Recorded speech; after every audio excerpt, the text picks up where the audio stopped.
To learn about the off-grid lifestyle and to be inspired to live your dreams, click subscribe so you don't miss anything.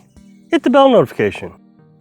Okay, so I'm back at the tiny house build again today. It's a much prettier day, much warmer day for December. I'm going to try to take full advantage of it, well, as much as I can. This is Saturday, and Saturday is always a busy day for me, so I don't get started until late. Plus, I already had to go to the hardware store. These closures for the metal roof, they're great. I like them a lot, but they're self-adhesive. And so if you mess one up, then you have to rip it up and start again. And of course, I only ordered the number I needed. I didn't order extra, and they're very expensive. Got what I needed. Well, I'm short now. I'm short, I think, 2 or 3 strips. So I had to go get more from the little hardware store. What I find amazing is the hardware store is always so much more expensive. It's a mom and pop hardware store. So I went down there expecting to pay a lot. I didn't even know if they'd have it, so I was going to use weather stripping. And sure enough, they had it, and it was a lot cheaper. I mean, a ton cheaper. I wish I'd have gotten it there from the start, but who knew? So I wanted to come inside first before I take it back outside to show you what Carolyn has gotten done. I mean, she is basically finished with this wall here. You can see here that she's just got that little piece there. I guess she's waiting to finish up. Then she's just at the top. We got the trim wall, but we're going to put the ceiling up first. She's basically got this wall done now. This wall done all the way past the window, and she's got 99 or 90% of this wall done. She's just got the little top piece to do up here, and that's all pallet wood, heat treated pallet wood, no chemicals. She is now experimenting with natural, she's amazing, natural stains. So she has tried coffee. She's taken a little piece and she's taken coffee and she's stained one with coffee. She's also used cranberry juice, and she's looking to see which one she likes better. Now, I know the first question I had was, aren't you worried about ants with cranberry juice? And she said, no, because she'll polyurethane it. She'll put a clear coat over it, so that should keep the ants away. But she looked up a bunch of different things. One of the things that you can use is a rusty steel wool pad. Put a little vinegar on it, I think she said, and mix it in, and that gives it a reddish tone. So she's experimenting with different things to see what she likes. I keep saying I like it the way it is, but I think she just wants to experiment and try different things, see if there's something else that she likes. I really expected this to look good. In the end, it turned out a lot better than I expected. I expected it to be kind of dark in here, but it didn't. It really lightened it up. It's very nice. And the thing is when I built this, I kept thinking, I see these videos of people who build tiny houses, and these tiny houses run $90,000. And here I'm going to build one for $5 on a trailer frame that I already had, this mobile home trailer frame. And I thought, man, these tiny houses that I see on YouTube are just beautiful.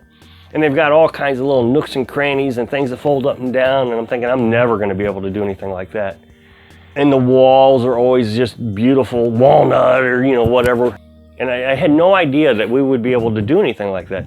So our first attempt at trying something really brought out that imagination that I had from all the YouTube videos. Our first attempt with the pallet wood. So Carolyn's got a really creative mind. Sometimes it's hard to get it out of her, but when she does, man, she hits a home run. That is just fantastic. I'm just so impressed with this. And it's cheap. You know, we bought it from a guy who disassembles heat-treated pallet wood for $200, and she's still got a ton left. It probably spent too much, actually. There's a certain quantity, 500 pallet boards. So today I'm going to go outside and I'm going to finish the roof. That is my absolute objective. I hope I have enough time that I can finish the roof. I don't have a lot to do. The only thing I got to do is I got to put the trim on this side. So I got to get the eave trim, which is going to go bottom up. I explained this in yesterday's video, and I'll show you what I did over there. So it's going to go bottom up, and then I'm going to put the gable rake, which is going to go top down. And then I got to put the ridge cap on, which is going to go the length of the building all the way across the ridge at the top. It didn't take me long, and now that I have the process down a little bit, it should be better. The disadvantage I have is yesterday I used the truck to put my ladder in, and that got me up high enough that I was able to do everything from the ladder. So I can't get the truck on the other side, so I'm gonna have to figure out how to raise the ladder up, or I got to do it all from the roof, which I don't want to do it from the roof. I had too many difficulties yesterday. I about fell off the roof. It was dangerous. So here you see that I've got my own little fascia plate, which went from the bottom up, and then the gable rake, which comes from the top down. The hardest part about this whole thing is cutting the angles. What I did was I cut the angle down here at this end while it was hanging. I just went up there with the grinder and cut it off so I didn't have to measure out the angles. I'd rather do it that way than mess up the cut. These are $20 a piece, which isn't horribly expensive, but the shipping is just terrible. I'll be so glad when the roof's done. Then I don't have to worry about the weather anymore. I can start working on the walls, and I can take my time on the walls. I'm not in that big of a hurry. The walls shouldn't even take that long. I mean, of course, I got to cut out the window. I don't have to be on the ladder a lot. Just a few screws, hold it in place. Do the finishing. It shouldn't take that long, but every time I say that, it ends up taking a ton longer than I expect.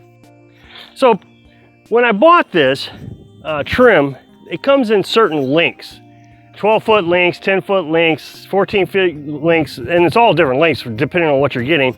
I believe the eave trim here was 12-foot lengths, but it doesn't matter. The point is my eave here is 8 feet. And so that leaves 4 feet extra. If it's 12 feet, it leaves extra material. So that means if you want to have one continuous piece, you would have to buy more pieces. And then you're going to have a lot of scrap left over. Well, what I decided to do was on the front side of the house where it's visible, I would use full lengths. And I would cut it, and then I'd have my leftover pieces. And then on the back side of the house, I would actually put pieces together, which you can do. You can overlap it like that.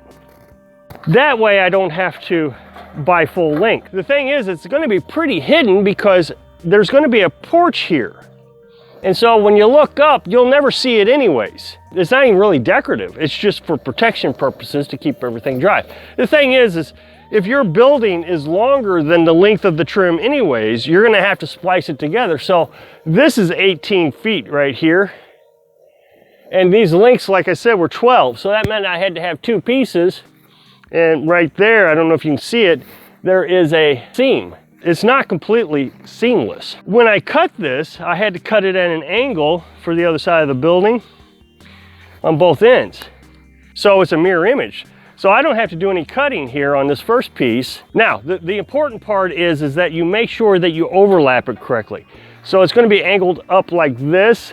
So you want your seam where the water will drain down and not inside.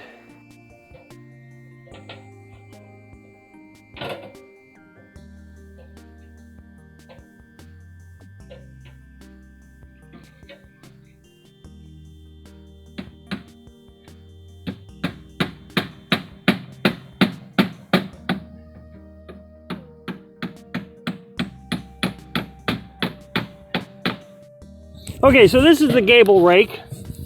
And so what a gable rake is goes on the roof and then hangs over the edge of the gable.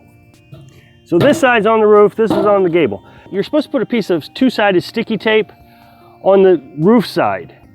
Well, what I decided to do was use this and cut off the humps. And it worked fantastic on the side that I tried it on.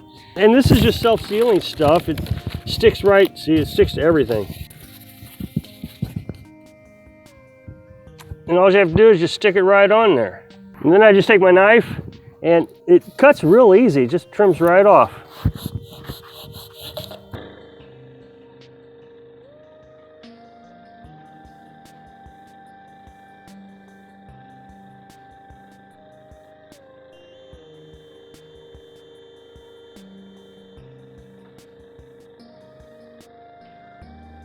Okay, so I got what I'm calling the fascia trim done and the gable rake done. Now, I guess you can see, I'm not sure you can see it in the camera, but you can see the seams here on this side. Like I said, there's going to be a porch roof here, so it would be very difficult to see it. You'd have to walk way, way, way out here. By the time you got way out here, it probably wouldn't be that noticeable. Coming along good. I didn't get the ridge cap done today. The ridge cap is the trim that goes right over the peak of the roof all the way down, but I should be able to get that easily tomorrow.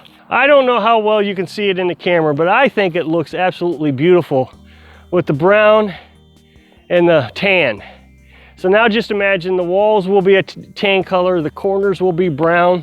Now a lot of people have said that the chimney is too tall. Oh my goodness, that's too tall. Well, it's only 7 feet above the roof, above where it comes out. By code, your chimney has to be 3 feet higher than the highest point of your house 10 feet away. Well, the chimney is only what, 4 feet, 5 feet away from the peak. That means I have to go 3 feet higher than the peak. So I ended up going 7 feet, which is 1 foot higher than I need. The thing is you don't want to cut that triple wall. It comes in 3-foot sections.